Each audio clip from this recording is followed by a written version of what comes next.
Olá! Hoje a gente vai mergulhar de cabeça num dos capítulos mais intensos e decisivos da Bíblia, Êxodo, capítulo 7. É aqui que o palco é montado para um verdadeiro duelo de vontades, de poder e de fé. De um lado, um profeta que nem queria estar ali, e do outro, o governante mais poderoso do mundo na época. E a história já começa com essa frase, uma frase de um peso enorme, dita por Deus a Moisés. Imagina só ouvir uma coisa dessas. A missão não era só entregar um recado, sabe? Era literalmente ser a imagem da autoridade divina na frente do homem mais poderoso da Terra. Essa frase já dá o tom de tudo que está por vir. Então, tá. Como é que essa missão vai se desenrolar? A primeira parte do capítulo mostra toda a estratégia. Deus não manda Moisés e Arão de mãos abanando, não. Ele já estabelece um plano bem claro, com instruções e papéis super específicos para esse confronto que ia ser monumental. E olha, a dinâmica dessa parceria é fascinante. Moisés, que lá atrás tinha dito que não levava jeito para falar, é colocado numa posição de autoridade máxima, como Deus. E o irmão dele, Arão, se torna a sua voz, o seu profeta. É uma estratégia divina genial. Um representa o poder e o outro anuncia esse poder.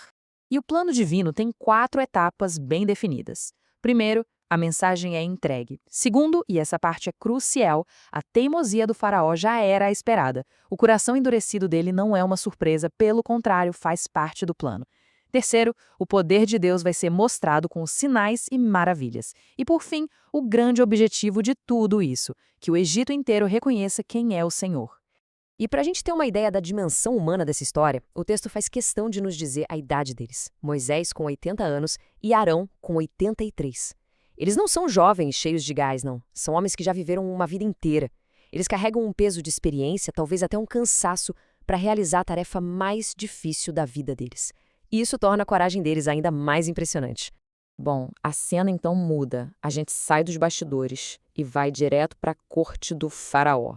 A hora da conversa acabou. Chegou o momento da primeira demonstração de poder. Um teste para ver de que lado estava a verdadeira autoridade. A instrução de Deus é muito simples, bem direta, sem cerimônia, sem show, apenas um ato. Quando o faraó pedir uma prova ou milagre, Arão só precisa jogar o cajado dele no chão. A simplicidade do gesto é um contraste gigantesco com o poder que está prestes a ser liberado. O faraó, claro, não se impressiona de primeira. Ele chama os magos dele, que conseguem fazer a mesma coisa. Por um instante, parece que deu empate, sabe? As varas deles também viram serpentes. Só que aí vem a prova definitiva. A serpente de Arão não só se iguala, ela domina. Ela simplesmente devora as serpentes dos magos. É o poder divino consumindo as imitações humanas. E qual é a reação do faraó depois de ver essa prova clara de um poder superior? Exatamente como Deus tinha previsto. Ele se recusa a ceder. O coração dele continua duro, teimoso. Isso só confirma a segunda etapa do plano e deixa bem claro que convencer-se rei ia exigir muito mais do que um milagre dentro do palácio. A teimosia do faraó, essa recusa em ouvir, leva o conflito para um outro nível. As demonstrações de poder agora vão se transformar em desastres nacionais. A coisa ficou muito, mas muito mais séria. E isso nos leva a uma questão fundamental, não é mesmo? Quando a lógica e as demonstrações de poder não adiantam, o que resta? O texto nos dá a resposta sombria e terrível, de Deus. A próxima instrução é de arrepiar. O alvo agora não é mais um objeto na corte do rei, mas a fonte de vida de todo o Egito, o rio Nilo. A promessa é transformar a água em sangue, um ataque direto ao coração da nação, e um símbolo de morte e corrupção.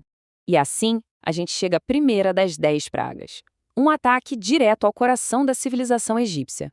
Porque o Nilo não era só um rio, ele era a artéria vital do Egito. Era considerado uma divindade, a fonte de toda a riqueza. Transformar o Nilo em sangue foi um ataque físico e espiritual ao mesmo tempo. O impacto foi imediato, devastador. E não foi algo pequeno, localizado. Os peixes morreram, apodrecendo na água. O cheiro era insuportável. Tinha sangue por toda parte, até dentro das vasilhas de madeira e de pedra, dentro das causas. O povo ficou desesperado, tendo que cavar poços na margem do rio para tentar achar água potável.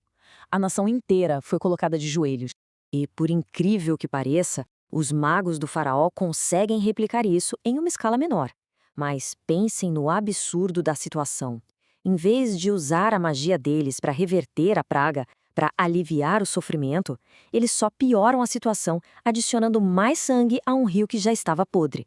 A habilidade deles só serviu para fortalecer a teimosia do faraó.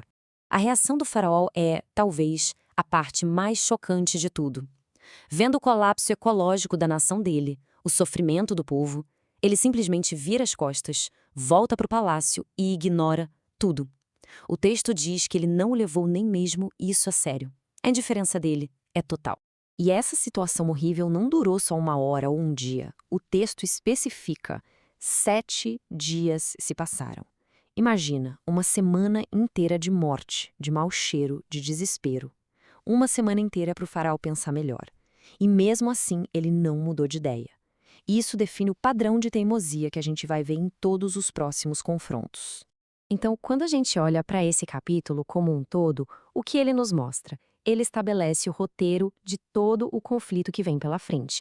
Uma ordem de Deus, a teimosia do faraó, uma escalada de poder e, por trás de tudo, um propósito maior acontecendo. E isso nos deixa com uma pergunta para a gente refletir. Este capítulo é só o começo. A gente viu um cajado virar serpente e um rio virar sangue. A questão que fica no ar para o resto da história é: até onde isso vai? O quão terríveis as coisas precisam ficar antes que um coração endurecido finalmente se quebre? É essa tensão que nos leva para os próximos capítulos dessa saga extraordinária.